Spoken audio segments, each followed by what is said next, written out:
السلام علیکم۔ شاہ عراق فیصل اول کا خواب۔ یہ واقعہ کسی کتاب یا تاریخ میں تو نہیں، البتہ 1932 میں شائع ہونے والے عراق کے کئی اخبارات میں شائع ہوا۔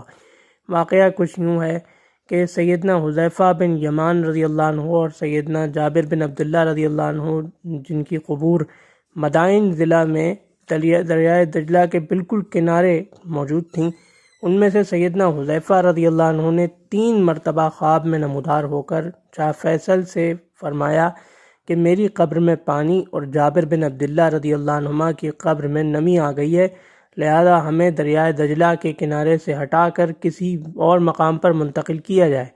شاہ فیصل نے 2 بار تو توجہ نہ دی، تیسری بار جب یہی خواب اور ذرا سختی کے ساتھ مطالبہ ہوا تو انہوں نے پھر عراق کے مفتی اعظم سے ذکر کیا۔ انہوں نے تحقیقات کرانے کا مشورہ دیا۔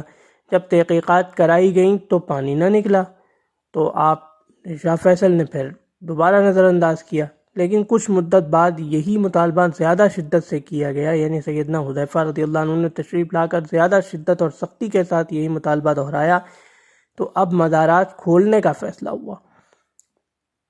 جب مزارات کھولے گئے تو دیکھا گیا کہ تحقیقات کے برعکس اندر پانی موجود تھا اور نمی موجود تھی، تو اب منتقلی کا فیصلہ ہوا تو تمام دنیا سے شاہ فیصل اول کو خطوط اور پیغامات آنے شروع ہو گئے کہ کچھ مدت رک جائیے، انتظار کر دیجئے، ہم بھی آ جاتے ہیں، ہم بھی حاضر ہو جاتے ہیں اس روحانی اور اہم موقع پر، ہم بھی اپنی آنکھوں سے دیکھنا چاہتے ہیں، یہ نظارہ ہم بھی اپنی آنکھوں سے دیکھنا چاہتے ہیں۔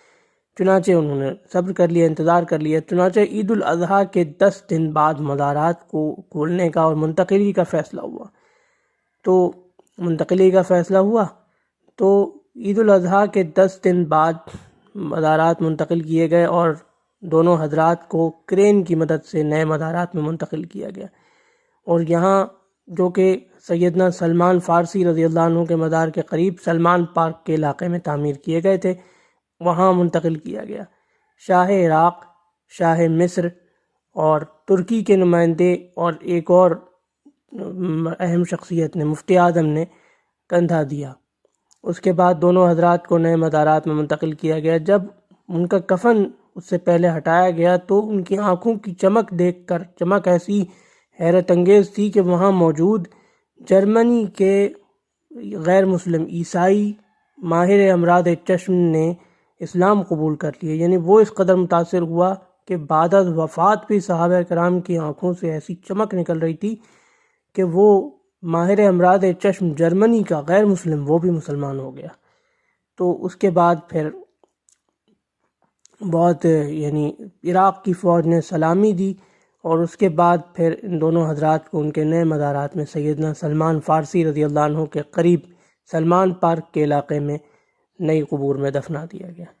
تو یہ تھا شاہ فیصل اول کو نظر آنے والے خواب اور سیدنا حذیفہ بن یمان اور سیدنا جابر بن عبداللہ رضی اللہ عنہما کی قبور کے بارے میں، ان کی قبر کشائی اور قبور کی منتقلی، قبور کی تبدیلی کا ایک مختصر واقعہ۔